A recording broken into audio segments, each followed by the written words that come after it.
Another story I heard about myself. This one happened in high school. We had this teacher in high school whose kid went to our high school. His name was Mr. McNamara, and his son Jake McNamara went to our high school.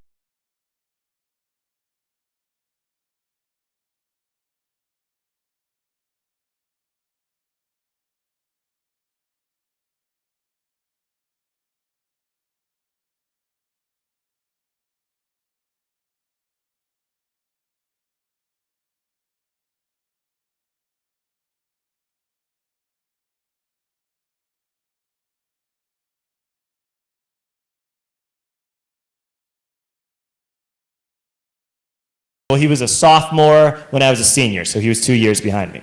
And Mr. McNamara was an asshole.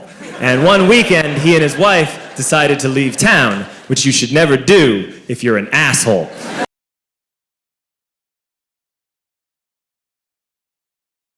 And Jake McNamara decided to throw a party at the teacher's house.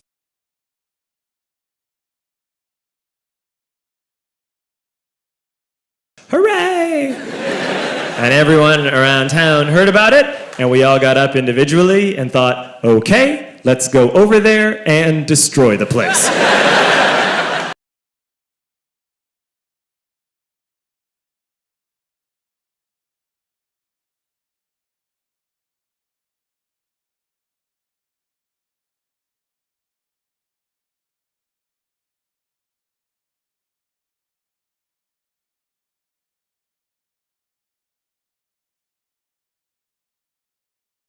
I walked into this party, everyone I had ever met was there, and everyone was drinking like it was the end of the world.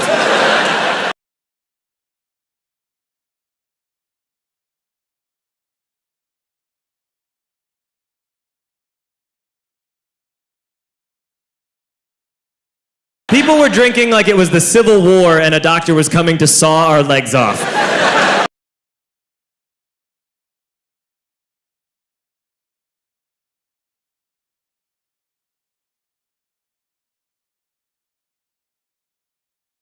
It was totally unsupervised. We were like dogs without horses. We were running wild. I walked down to the basement. They had a pool table in the basement. One dude took a running start and threw his body onto the pool table and broke it in half.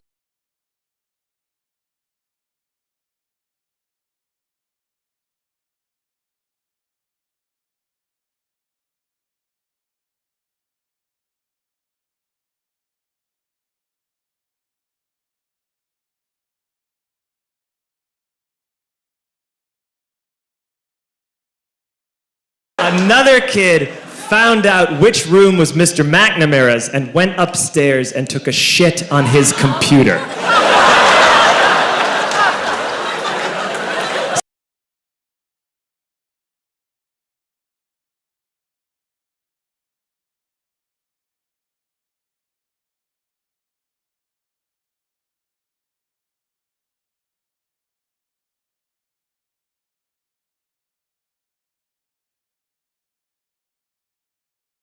So the party was going great. I'm standing in the basement and I'm holding a red cup. You've seen movies.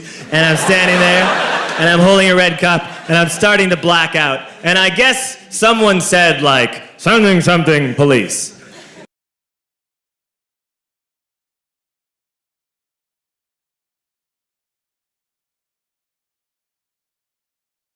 And in a brilliant moment of word association, I yelled, "Fuck the police! Fuck the police!"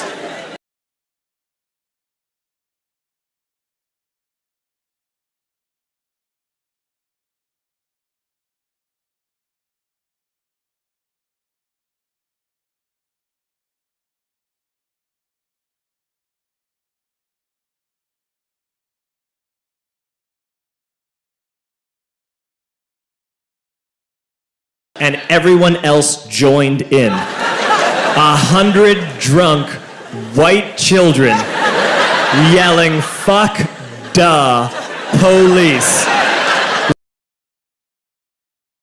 With the confidence of guys who have like already been to jail and aren't afraid of it anymore, You know, that like, I serve my nickel, you come and take me confidence. But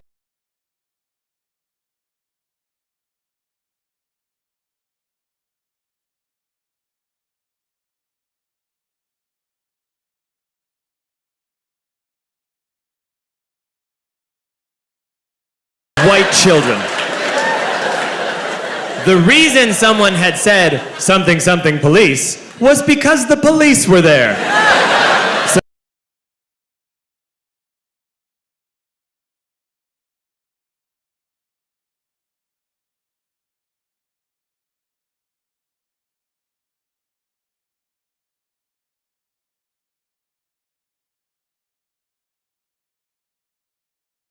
So a Chicago police officer walked down the stairs and got to the bottom in the basement and looked out over a sea of drunk toddlers yelling, "Fuck the police."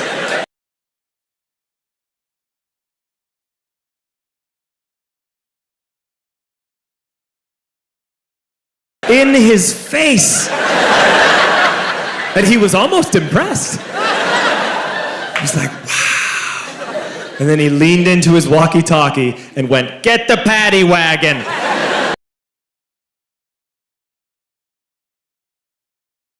And my friend John, who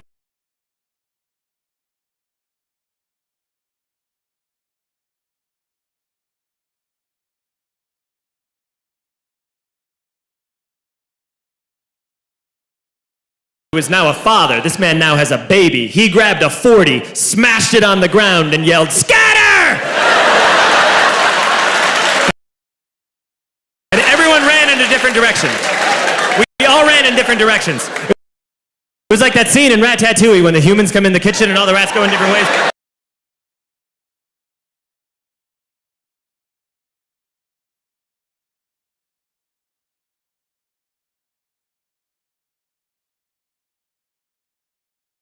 In different directions. I ran into the laundry room and I jumped up on the washing machine and I crawled out through a window into the backyard, and now I'm running through the backyard and there was this big chain link fence and I thought, I've never climbed a fence that high before. And then I woke up at home.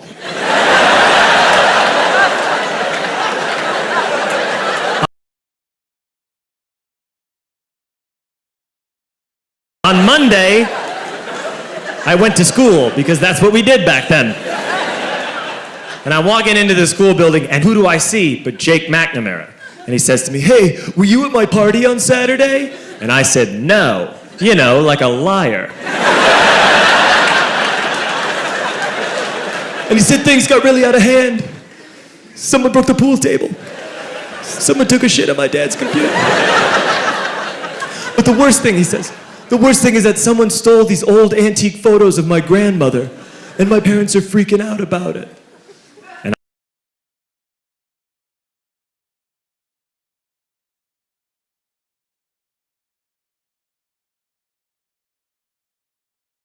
I had that thought that only blackout drunks and Steve Urkel can have.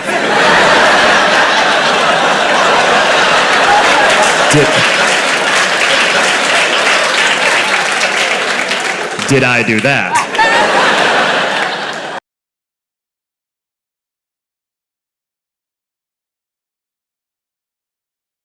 I figured, no, I wouldn't have done that. But I was never sure until 2 years later.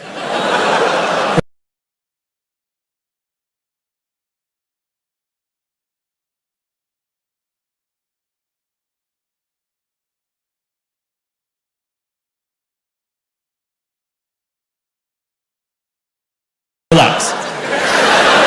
I'm playing video games with this kid named Alex that we also went to high school with. It's 2 years later, we've graduated by now. We're playing video games for a couple hours, and then Alex says to me, "Hey, come here, I want to show you something." And he takes me into his bedroom, and then he takes me into a side room off of his bedroom.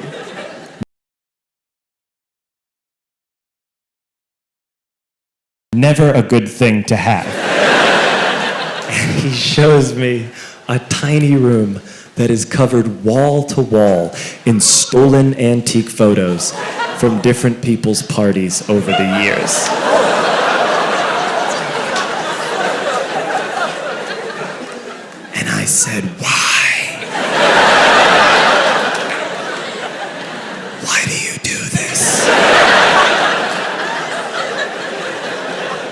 And Alex said, because it's the one thing you can't replace.